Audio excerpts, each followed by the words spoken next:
اعوذ باللہ من الشیطان الرجیم بسم اللہ الرحمن الرحیم یا داؤد انا جعلناک خلیفۃ فی الارض فاحکم بین الناس صدق اللہ العظیم۔ سامعین محترم، اسلامی ریاست میں اگر حکمران اپنی ذمہ داریوں کو صحیح طریقے سے ادا کریں تو معاشرے کے اندر سکون، امن اور محبت کی فضا قائم رہتی ہے، کیونکہ اسلام میں حکمران مملکت کو اقتدار اور منصب اس لیے نہیں دیا گیا کہ وہ اپنی عیش و عشرت کے لیے اسے استعمال کرے، بلکہ حضور اکرم صلی اللہ علیہ وسلم نے تو واضح طور پر حکمرانوں کو یہ بات سمجھا دی کہ سید القومی خادمہم، کہ قوم کا سردار ان کا خادم ہوتا ہے، لہذا جتنا بڑا منصب ہوگا اتنی بڑی ذمہ داری ہوگی، اور اس ذمہ داری کے بارے میں قیامت کے دن پوچھا جائے گا۔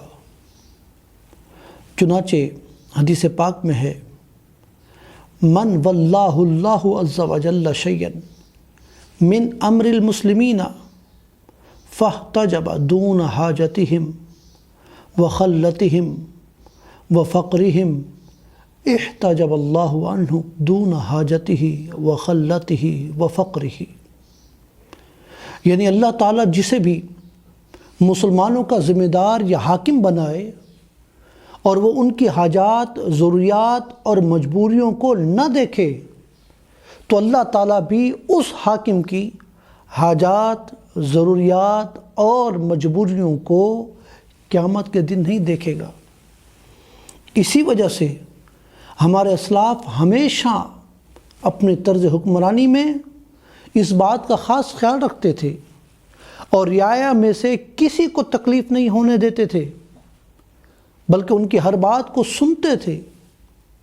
چنانچہ ایک مرتبہ حضرت عمر فاروق رضی اللہ تعالیٰ عنہ اپنے دور خلافت میں بہت سے افراد کے ساتھ کہیں تشریف لے کر جا رہے تھے، تو ایک نہایت بوڑھی خاتون نے حضرت عمر فاروق رضی اللہ تعالیٰ عنہ کو رکنے کا کہا۔ حضرت عمر فاروق رضی اللہ تعالیٰ عنہ رک گئے اور ان کے قریب گئے اور ان کو سنبھالنے کے لیے اس بوڑھی خاتون کے کندھوں سے پکڑ لیا اور خود بھی ان کی طرف اپنے سر کو جھکا لیا۔ وہ خاتون دیر تک حضرت عمر فاروق رضی اللہ تعالیٰ عنہ کے ساتھ باتیں کرتی رہی، اور جب اس نے اپنی بات مکمل کر لی تو پھر چلی گئی۔ اس پر ایک آدمی نے حضرت عمر فاروق رضی اللہ تعالیٰ عنہ سے کہا، اے امیر المومنین، اس بڑھیا کی وجہ سے آپ نے قریش کے بڑے بڑے لوگوں کو روکے رکھا۔ حضرت عمر فاروق رضی اللہ تعالیٰ عنہ نے اس شخص سے کہا، خبردار، ایسا مت کہو، تم نہیں جانتے کہ وہ عورت کون ہے۔ ارے یہ وہ عورت ہے جس کی بات اللہ تعالیٰ نے ساتوں آسمانوں پر سنی تھی، اور اس عورت کے بارے میں اللہ تعالیٰ نے یہ آیت نازل کی تھی، قد سمع اللہ قول التی تجادلک فی زوجہا، کہ بے شک اللہ تعالیٰ نے اس عورت کی بات سن لی ہے جو آپ سے اپنے شوہر کے معاملے میں جھگڑتی تھی۔ پھر حضرت عمر فاروق رضی اللہ تعالیٰ نے فرمایا، یہ عورت خولہ بنت ثعلبہ رضی اللہ تعالیٰ عنہ تھی۔ واللہ لو لم تنصرف عنی الی اللیل من صرفت عنہا حتی تقضی حاجتہا۔ اللہ کی قسم، اگر یہ عورت پوری رات میرے پاس سے نہ ہٹتی تو میں بھی پوری رات ان کی بات سننے کے لیے یوں ہی کھڑا رہتا۔